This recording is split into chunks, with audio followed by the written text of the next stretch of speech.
Still trying to throw the ball. On first and goal, second and goal. Panicking at third. Fourth, I'm wishing for a muff. Welcome to the 510 Huddle.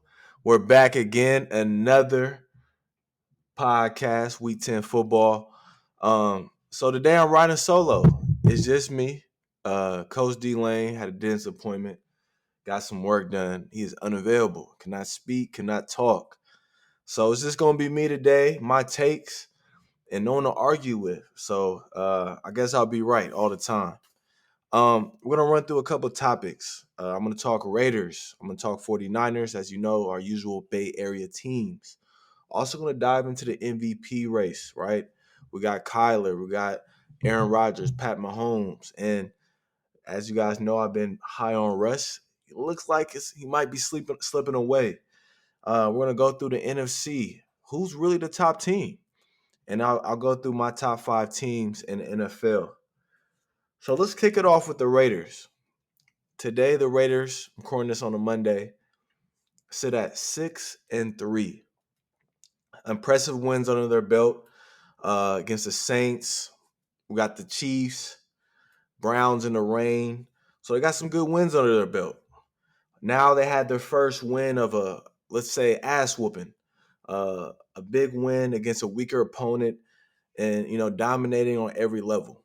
Now the offense was off to a weird, slow start.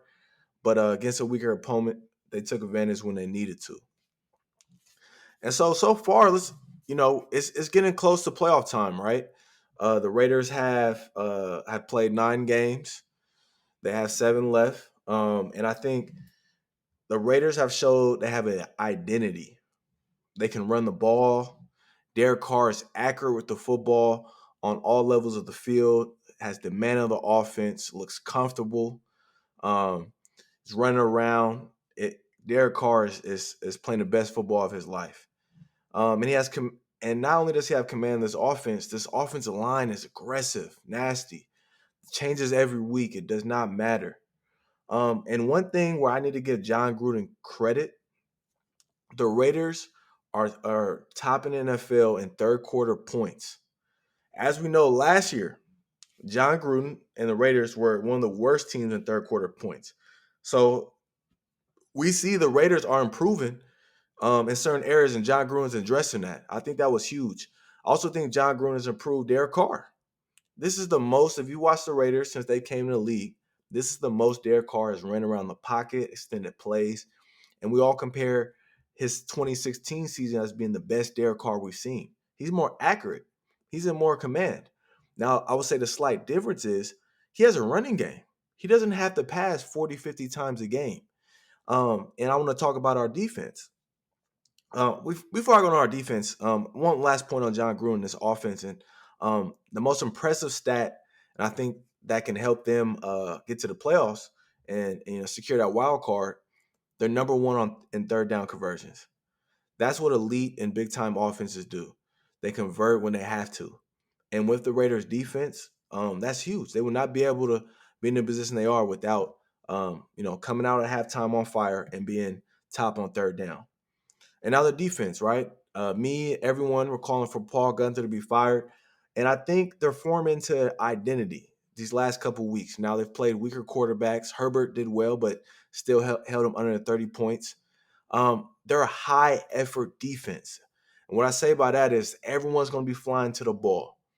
Everyone is going to be wrapping up the tackle. Abram, as you know, is a tone setter. Clint Farrell, he's becoming just a dominant run defender. He may never be a pass rusher, but he's going to stop that run. And then Nick Kowalski, I'm pronouncing his last name wrong. He is playing lights out at linebacker. So, and we're getting a lot of good play from our DBs. So I think when the Raiders have their identity right now, and you look at all the teams that are 6-3, you're like, okay, there are about 4 to 5 teams fighting for those 3 wild card spots. And let's take a look at them. First, we have the Dolphins. The Dolphins are looking on fire, incredible, at 6-3. And my philosophy on comparing teams are who has the better coach, the better quarterback. If that's equal, then you look at who has the better pass rush or can create turnovers. And to me, the Dolphins have a really good coach, a really good defense, and Tua is showing life as a franchise quarterback. Looks really good, but I don't think they have the talent on offense to compete with these other teams. Next, we have the Colts. Right, Colts are defense is probably top three without a doubt in the league. They have a run game, they have receivers, they have O line, they have everything but a top notch quarterback. And so I think the going could get tough for the Colts towards the end of the season in games they have to score. But I would say the Colts right now are looking pretty much like a playoff lock. We have the Ravens as they're battling. I had the Ravens, and I think the Ravens and the Colts are the two best teams to be that fifth and sixth seed. But we have to watch because the Titans could fall back and not win the division, and we have the Titans batting for that wild card. And also we have the Browns as well, who the Raiders already beat. So big picture, if you're the Raiders, you're like, okay, we beat the Browns. We're going to play the Dolphins, and we're going to play the Colts. If the Raiders handle business and beat the Dolphins and Colts, they're locked for one of those wild card spots. And remember, there's 7 spots this year, not 6.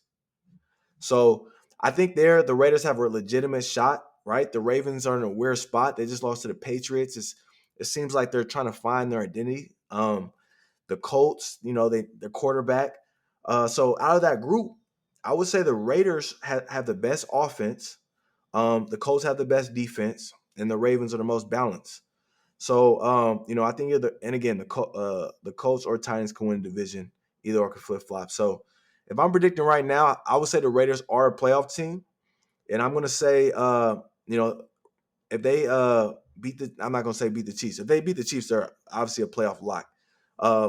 Close one, whatever. But if they handle business that next couple weeks, let's say win 2 of the next 3, they'll be a playoff lock. And Raiders are back in the playoffs since 2016 and in motion. So exciting time to be a Raider fan and, taking it game by game. Before I jump to the 49ers here, I want to talk about a little report that came out. And as you know, the Raiders are playing the Chiefs on Sunday night. The Raiders took a victory lap in their bus after being the Chiefs at their home. As you know, the Chiefs' only loss came to the Raiders, and the Chiefs are using it as bulletin board material.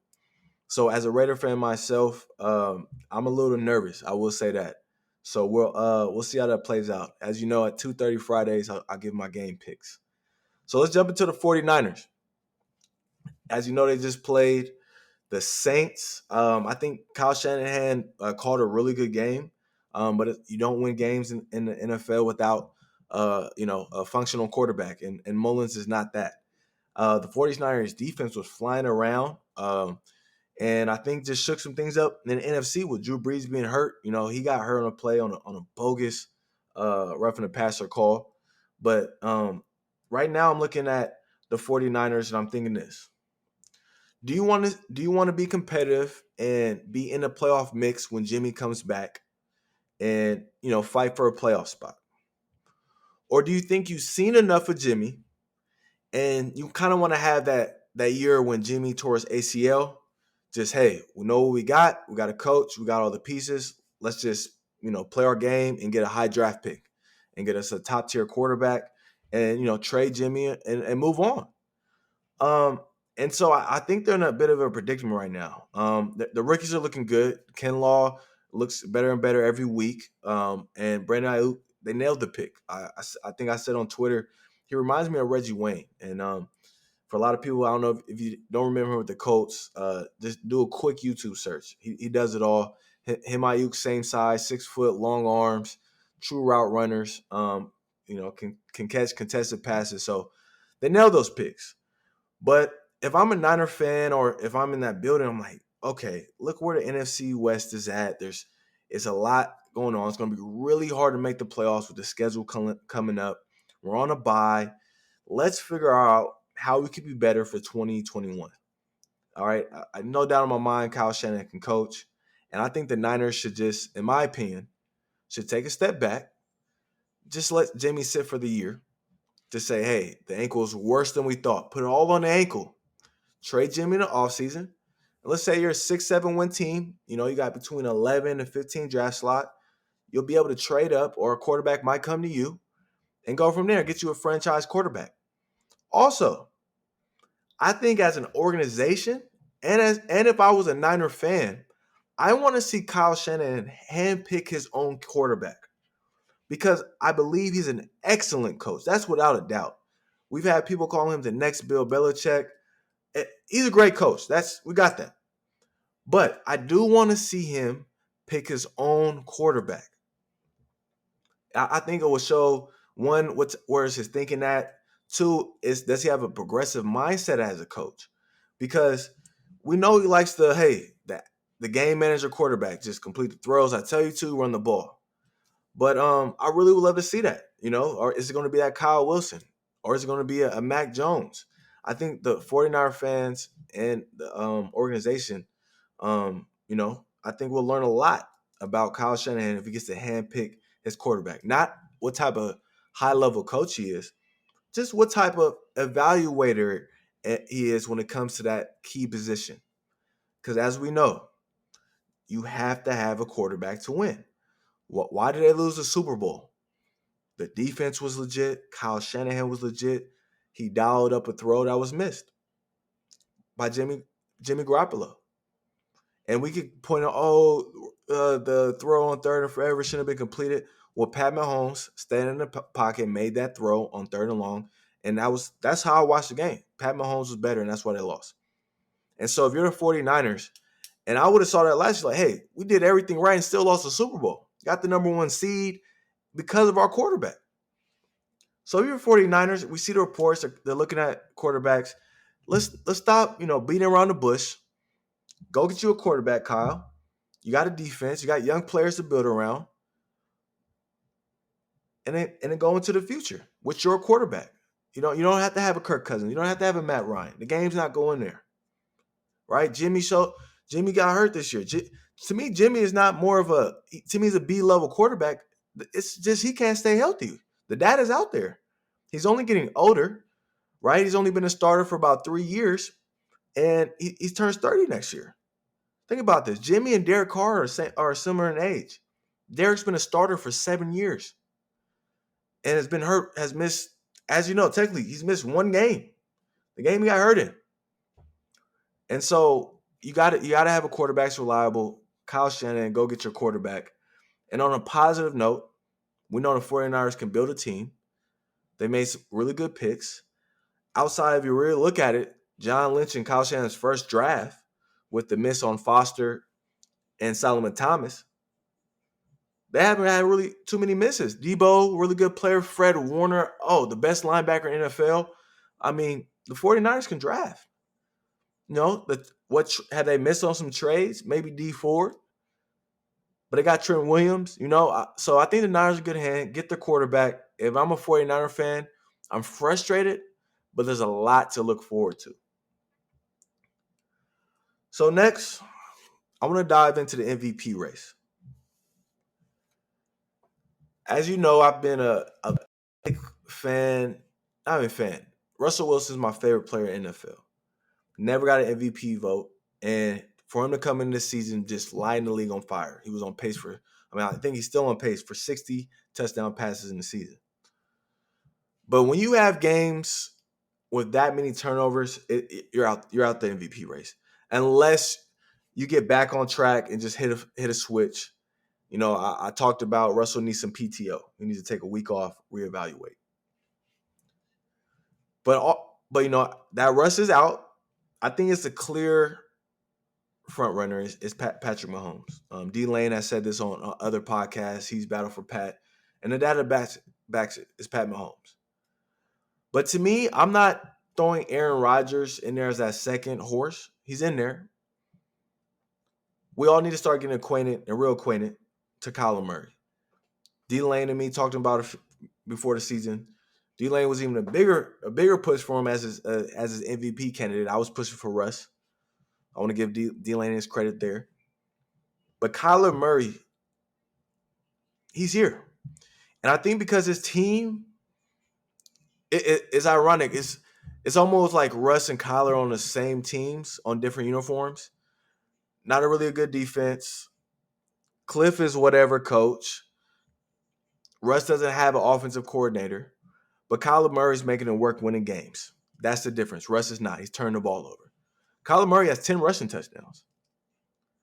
Kyler Murray is going to finish the year with more rushing touchdowns than Lamar Jackson. We're not talking about that. Kyler Murray is going to finish the year with more rushing touchdowns than Lamar Jackson. And at the same time, being one of the most accurate passers in the game this year, making winning plays. I think Kyler is going to really push Pat Mahomes towards his MVP. And you have to look at it. Like, he's going to play in big boy games. He has Thursday Night Football coming up. He's going to have a lot of moments to show. And I think that real MVP race starts this week. We have seven weeks of football left. We're going to see Kyler on prime time this Thursday against the Seahawks. So you know it's going to be a big battle. Who we already beat Russ. And then Sunday night, we'll have an AFC West battle. Patrick Mahomes versus the Raiders, who he lost to. Not only he lost to, he threw his only interception of the year against. So this week, I think we're going to see both players really start battling on primetime games. The whole country's going to see them for that MVP.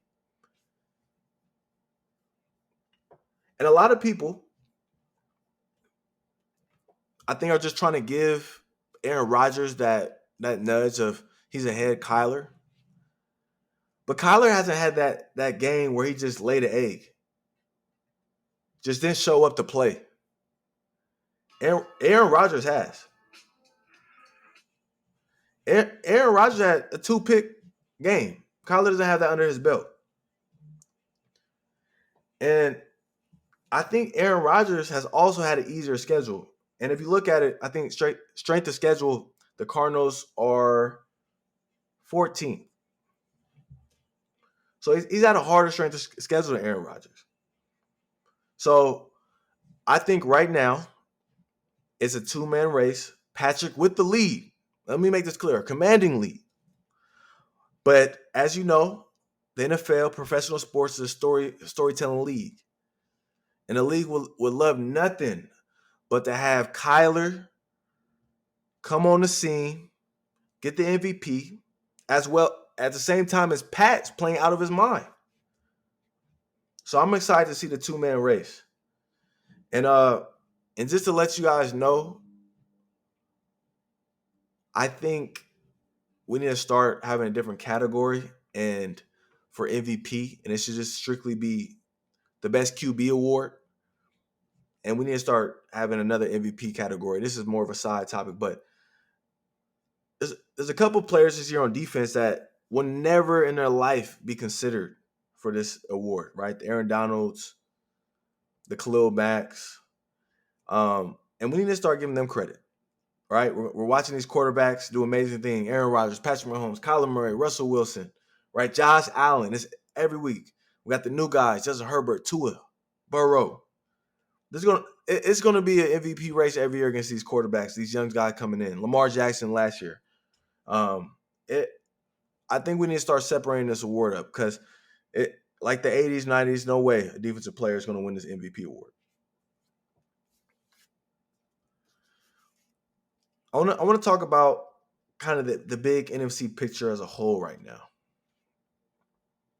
If you look at the AFC, it's really clear who the top dogs are. You got Chiefs, you got Steelers, and then you have a bunch of teams that are really good fighting, right? No team wants to play the Ravens. No team wants to play the Bills, the Titans. Hell, the Raiders. They beat the Saints. They beat the Chiefs. It's tough out there. I would say out west, but with a clear two top teams being in the AFC, the two best teams in the NFL and AFC. And so as we start thinking big picture, all right, Super Bowl matchups, who in the AFC is really a legit Super Bowl contender? Off the top of your head, you might, well, Tampa. Tampa's the obvious choice. Good defense. Check. Everything looks hard for Tampa. That's the eye test for me. When I watch Tampa, everything looks hard, right? I get times getting a new offense. They're adding AB. It might be one of those years where he just got too much. He just did a little too much. And so I'm not big on Tampa right now. As far as can I picture them being the Chiefs? No. Can I picture them being the Steelers? No. I mean, they got swept twice against the Saints. They're not even going to win the division. They're going to be a wild card. So not Tampa. They're like, oh, the Packers. Packers aren't a physical football team. That's a fact. They are not a physical football team. Aaron Rodgers is amazing. Devontae Adams. I mean, him, Hopkins. Oh my, I don't know. These dudes are on a different planet. Elite. Defense is okay, but they're not physical. And it shows every time. I mean, even the game this past weekend, I understand, they're probably just, they're playing Jacksonville. They probably just, hey, trying to get home early. But you're supposed to handle teams like that. Jacksonville, a young defensive feisty team, came out and aggressive. So every time I watch even a remotely physical team, doesn't matter the record, the Packers stuff looks hard. So it's not the Packers, not Tampa. The Saints, Drew Brees got a collapsed lung. Jameis, as we know, I'm going to assume Jameis has gotten better as a player under Sean Payton, such as Teddy Bridgewater did. But the Saints aren't the same team anymore without Drew. And I think Drew could battle back by playoff time. But it's going to be tough. So outside you got Packers, Tampa, Saints. Who? Who else are you worried about? Seahawks, who can't cover you, me, or your grandmother. The Rams, too flawed, don't have a mobile quarterback.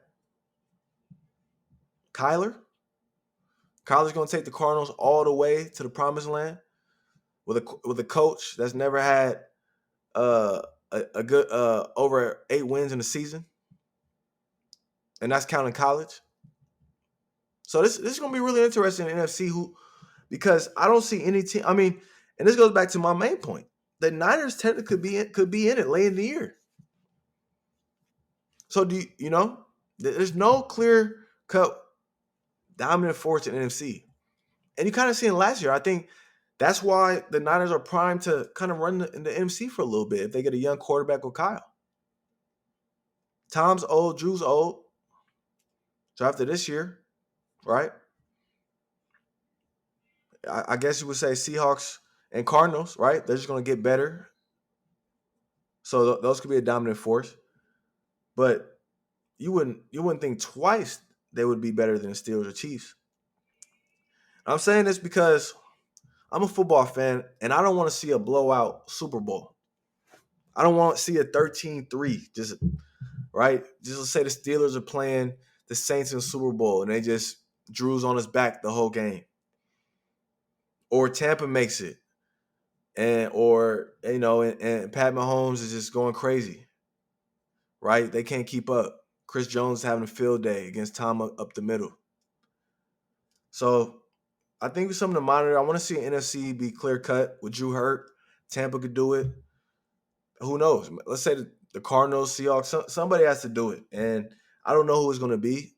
If I was a betting man, I would say Saints just because they're the most balanced.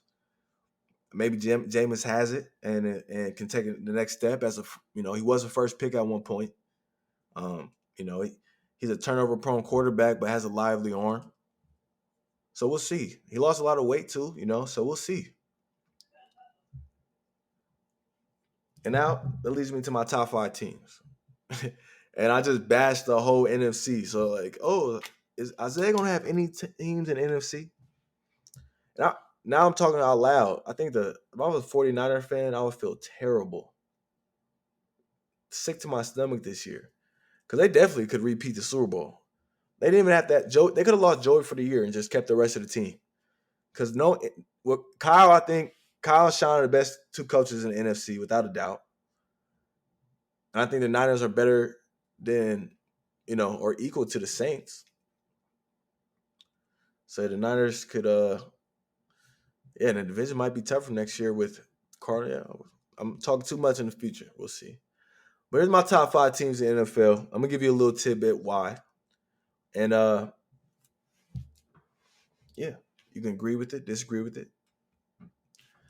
Top team in the NFL to me is the Chiefs. I know they have a loss, but best quarterback, I think, matched with the best coach. They're the best. Let me rephrase that. I think they're the best coach-quarterback combination in the league, with Pat Mahomes being the best quarterback and Andy Reid, either the first or second best coach in the league. And when I say no disrespect to Bill Belichick, I'm talking strictly more of a play caller standpoint. And with Bill Belichick not having time anymore, actually, I'm not going to go down that rabbit hole. Andy Reid's second best coach in the NFL teamed up with the best quarterback in the NFL. They can rush the passer with Chris Jones, Frank Clark. They're fast defense, effort defense. They haven't really been hurt all year. Healthy, the most healthy team in the NFL. So I think the Chiefs are the best. Yes, they lost one to the Raiders. It's a divisional game. You're gonna lose one. And the Chiefs aren't fortunate enough to play the Browns, Bengals, and the Ravens, who can't throw. Right? They actually have teams in their conference with the Chargers and Raiders who can score points. My second best team is Pittsburgh. Again, no disrespect to them. I just think the Chiefs are a hair better because of the quarterback.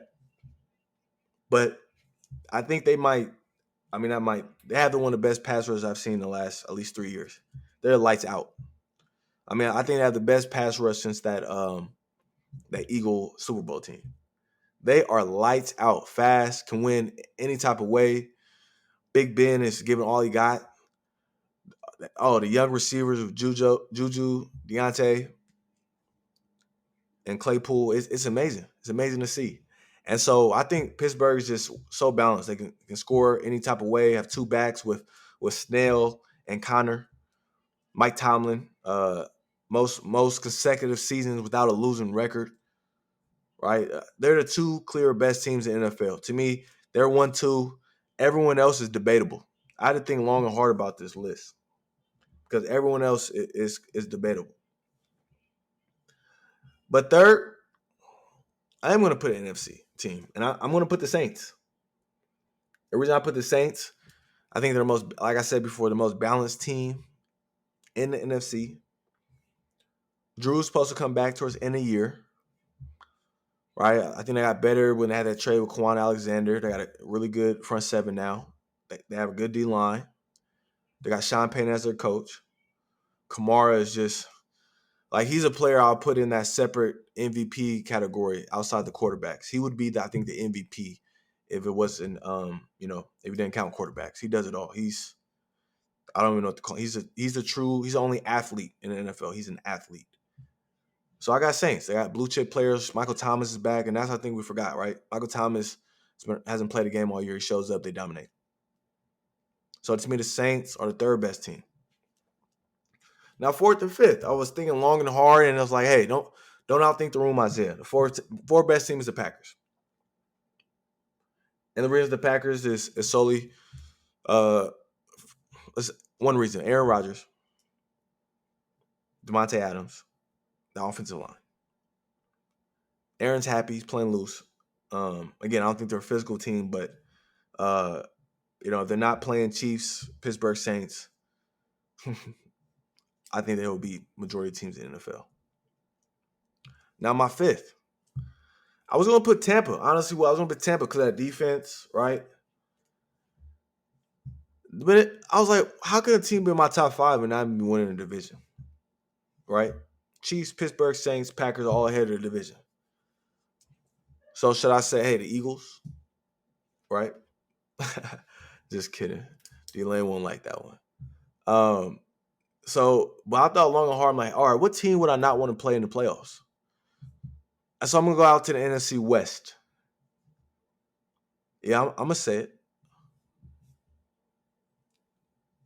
I think the Cardinals are the fifth best team in football because of Kyler. I think he's that good. I almost put the Bills here, right? I think the Bills are a really well-coached team. The Titans have fell off a little bit. Seahawks, they're a mess. Tampa, they're missing that eye test for me. A lot of their games are way too close.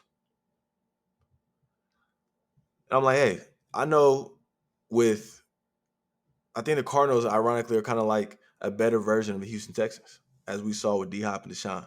Kyler's better than D. Watson. That's a fact. D-Hop is playing out of his mind. He's going to hit career highs. So I'm like, what team would I not want to play in the playoffs? I know with Kyler and with Hopkins, they're dangerous against anyone. They're dangerous. So I don't believe in their coach. I don't really believe in their defense too much, right? But Kyler and Hopkins are dangerous, and I won't want to play them. So those are my top 5. Chiefs, Pittsburgh, Saints, Packers, Cardinals. And, I think it's going to change throughout the season, that bottom 5, but I don't see the Chiefs, Pittsburgh moving too much at all. At all. But yeah, this has been an exciting NFL season, a weird season. Every week we got to check the COVID player out. I think Raider fans monitor. I think Cleveland Farrell and LaMarcus Joyner will be out this week on the COVID list. So we'll see a little more Damian Arnett, more Lawson, some more David Irving. But it's definitely an interesting season. And then I think we have our best stretch of football coming this week with Thursday night. Sunday, I think it's a really good 1:00 stretch. So yeah, it's been a good season. So again, don't forget, you guys, every Friday at 2:30, me and Coach D-Lane go live on Instagram. Come talk with us, debate with us. We really talk football, right? We give our game picks. We like to answer y'all questions, comments, and just talk football. And I appreciate all the support. We're working real hard to get our website up and running, get some real cool merch for y'all.